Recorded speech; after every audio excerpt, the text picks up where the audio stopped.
Hello friends, कैसे हैं आप लोग। आज हम डिस्क्राइब करेंगे आपसे सिविल वर्सेस इलेक्ट्रिकल। ठीक है, सिविल इंजीनियरिंग और इलेक्ट्रिकल इंजीनियरिंग में सबसे बेस्ट कौन सा है जानेंगे इस वीडियो में, और आप सभी को बताएंगे कि दोनों में गवर्नमेंट जॉब कितनी है, प्राइवेट जॉब कितनी है, करंट सैलरी क्या रहती है सिविल और इलेक्ट्रिकल का, और आफ्टर 10 ईयर्स सिविल और इलेक्ट्रिकल में सैलरी कितनी पहुंच जाती है। तो आप सभी को सारी चीज़ों के बारे में एक एक करके एक्सप्लेनेशन आप सभी को दिया जाएगा। तो आइए अब हम अपनी वीडियो को स्टार्ट करते हैं। सबसे पहली बात, आप अगर सिविल इंजीनियरिंग के बारे में बात करोगे, ठीक है, सबसे पहली चीज अगर आप सिविल इंजीनियरिंग के बारे में बात करोगे तो गवर्नमेंट जॉब पे हम बात कर लेते हैं। ठीक है, तो पहला पैरामीटर जो है, आप अगर लेते हो गवर्नमेंट जॉब का, तो गवर्नमेंट जॉब जो है आप सभी का सिविल की बात करें और इलेक्ट्रिकल की बात करें तो स्टेट लेवल पे तो दोनों की वैकेंसीज हैं, सेंट्रल लेवल पे भी दोनों की वैकेंसीज है, इंडियन रेलवे में भी दोनों की वैकेंसीज हैं। ठीक है, सिविल की भी है, इलेक्ट्रिकल की भी है। तो आप सभी ये सोच रहे होंगे कि ज्यादा किसकी है, किसमें ज्यादा अपॉर्चुनिटी है। तो सिविल में भी गवर्नमेंट जॉब है और सारे सेक्टर्स में इसकी गवर्नमेंट जॉब है। ठीक है, और इसमें जो है लगभग स्टेट लेवल की गवर्नमेंट जॉब ज्यादा आती है, सेंट्रल लेवल की भी ज्यादा आती है, और इलेक्ट्रिकल में भी आपका गवर्नमेंट जॉब का स्कोप बहुत ज्यादा है। लेकिन इलेक्ट्रिकल में एक्चुअली में अगर सिर्फ गवर्नमेंट जॉब की बात करें तो सिविल वाले तो मान लो कि डिप्लोमा कर रहे हैं तो जेई बन सकते हैं, बीटेक कर रहे हैं तो एई बन सकते हैं। लेकिन यहाँ पे इलेक्ट्रिकल में इसमें गवर्नमेंट जॉब इसलिए ज्यादा हो जाती है क्योंकि यहाँ पे एक और मौका जो है वो मिल जाता है इलेक्ट्रिकल वालों के लिए, वो होता है लोको पायलट। ठीक है, लोको पायलट जो है ये सिविल इंजीनियरिंग के लोग नहीं बन सकते, जबकि इलेक्ट्रिकल इंजीनियरिंग के लोग लोको पायलट भी बन सकते हैं और लोको पायलट के अलावा टेक्नीशियन भी बन सकते हैं। ठीक है, तो loco pilot as well as technician, तो ये वैकेंसीज थोड़ा सा ऐड ऑन कर दिया जाए तो इलेक्ट्रिकल इंजीनियरिंग यहाँ पे सबसे ज्यादा साबित हो जाती है मैक्सिमम, क्योंकि इसकी वैकेंसी जो है 70,000-80,000 के आसपास जो है आती है, और इसकी भी वैकेंसी कम से कम 40 से 50,000 के बीच में आती है। तो हर साल अगर आप बात करोगे तो सिविल इलेक्ट्रिकल जो है इसमें सबसे बेस्ट रह रहा है। ठीक है, लेकिन सिविल में स्टेट लेवल पे जितनी वैकेंसीज देखने को मिलती है उतनी इलेक्ट्रिकल में देखने को नहीं मिलती। जितनी एसएससी के थ्रू सिविल को देखने को मिल जाती है उतनी इलेक्ट्रिकल के थ्रू नहीं मिलती। बस हाँ, रेलवे एक ऐसा सेक्टर है कि जो कि जेई भी देता है, लोको पायलट भी देता है इनको, और इनको सिर्फ और सिर्फ जेई का ही देता है। ठीक है, ये चीज है। इसके अलावा सेकंड पैरामीटर पे अगर आप बात करोगे तो सेकंड पैरामीटर जो है आप सभी का वो होता है स्टडी का, पढ़ाई में क्या लेवल आपका सिविल का रहता है, क्या इलेक्ट्रिकल का रहता है। देखो, दोनों में आप लोगों का मैथमेटिकल कैलकुलेशन बिल्कुल सेम रहती है। इलेक्ट्रिकल इंजीनियरिंग वालों को भी मैथमेटिक्स पढ़ना है और उनकी कैलकुलेशन रहती है, और सिविल वालों के लिए भी स्टडी में अगर आप देखोगे तो यहाँ पे भी इनका कैलकुलेशन बहुत बेहतरीन रहता है, कैलकुलेटिव पोर्शन दोनों का है। ठीक है, अब बात यह है कि इनका सर्किट सॉल्व करना रहता है इलेक्ट्रिकल इंजीनियरिंग वालों का, नेटवर्क थ्योरम से रिलेटेड और सर्किट से रिलेटेड चीजें इनको सॉल्व करनी होती है, इनको कुछ और करना होता है। ठीक है, आरसीसी वगैरह से रिलेटेड। ठीक है, तो ये है सिविल का, ये इलेक्ट्रिकल का। मतलब स्टडी में तो दोनों एक तरीके से ठीक ठाक हैं, लेवल के स्टैंडर्ड के कोर्स है, आपको समझना चाहिए।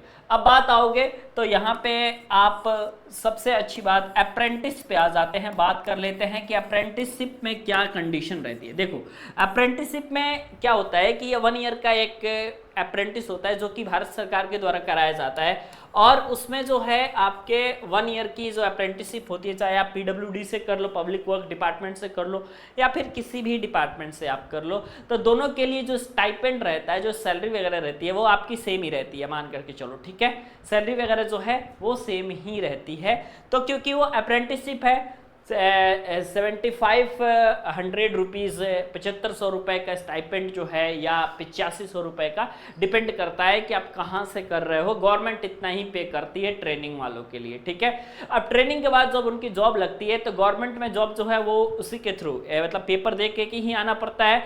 ऐसा कोई सिस्टम नहीं कि आपने अप्रेंटिस किया और आपको जो है जॉब मिल जाती है। लेकिन हाँ, एक बात जरूर है कि थोड़ा सा उसमें छूट आपको जरूर मिलती है, बस इससे ज़्यादा आपको कुछ भी नहीं मिलता। ठीक है, तो ये चीज है सिविल का और इलेक्ट्रिकल का। अब जब बात हम कर लेते हैं यहाँ पे कि प्राइवेट जॉब में किसका सबसे ज्यादा स्कोप है। ठीक है, तो प्राइवेट जॉब में अगर आप स्कोप के बारे में बात करोगे तो प्राइवेट जॉब में सिविल में भी मैक्सिमम जॉब्स हैं आपकी प्राइवेट में, लेकिन उतनी भी नहीं है जितनी की इलेक्ट्रिकल इंजीनियरिंग की है। इलेक्ट्रिकल वालों का फायदा जानते हो कहाँ हो जाता है एक्चुअली में, इलेक्ट्रिकल वाले जो बंदे हैं ये फायदा इनका इसलिए हो जाता है क्योंकि इलेक्ट्रिकल में तो ये काम करते ही हैं, इसके अलावा इलेक्ट्रॉनिक्स के फील्ड में भी इनका 100% रहता है।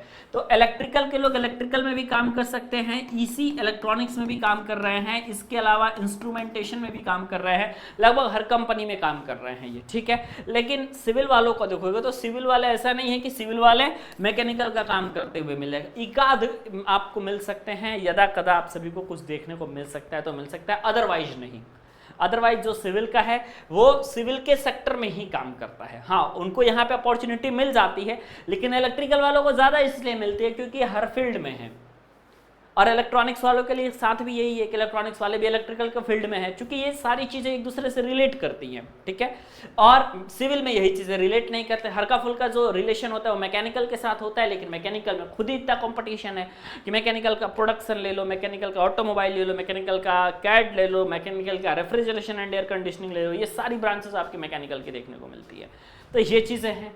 प्राइवेट में तो आपने देख लिया, सैलरी में अगर आप गवर्नमेंट में बात करोगे तो गवर्नमेंट में तो सैलरी बराबर होती है, इसकी भी 55,000 गवर्नमेंट में, इसकी भी 55,000 से स्टार्टिंग गवर्नमेंट में, दोनों की गवर्नमेंट में सैलरी बराबर है।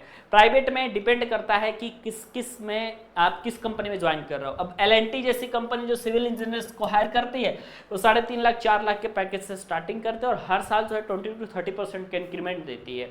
इसमें भी अगर अच्छी कंपनी में हो जाता है तो ही आपका सही है, नहीं तो फिर तो मुश्किल है, ठीक है। लेकिन जो सिविल की जो टॉप मोस्ट कंपनियां हैं इंडिया लेवल पे वो आपका सबसे ज़्यादा है। इंडिया लेवल पे बात करोगे तो टॉप मोस्ट कंपनियों का हाल बहुत अच्छा है और वो अच्छी सैलरी पैकेज जो है आपको अवेलेबल करवा देती है सिविल वाले पे, ठीक है। और इलेक्ट्रिकल में भी वही है, अगर अच्छा जगह हुआ, कैंपस प्लेसमेंट हुआ वो भी अच्छी कंपनी में, तब तो ठीक है, नहीं तो अगर कैंपस प्लेसमेंट अच्छी कंपनी में नहीं हुआ तो एक अच्छे सैलरी और स्टैंडर्ड को पाने के लिए थोड़ा टाइम लग सकता है, ठीक है। तो दोनों ही ब्रांच अपने आप में बेस्ट है और मुझे उम्मीद है कि आप सभी को ये वीडियो जरूर पसंद आया होगा। अब आप इन दोनों में से किसको लाइक करते हैं फटाफट नीचे कॉमेंट सेक्शन में बताइए, मैं आप सभी के सवालों का जवाब दूंगा। और अगली वीडियोस आप किस टॉपिक पे देखना चाहते हैं ये भी बता दीजिएगा ताकि आगे भी वीडियोस आप सभी के लिए बनाई जा सके। बाय बाय, टेक केयर, मिलते हैं आपसे नेक्स्ट वीडियो में।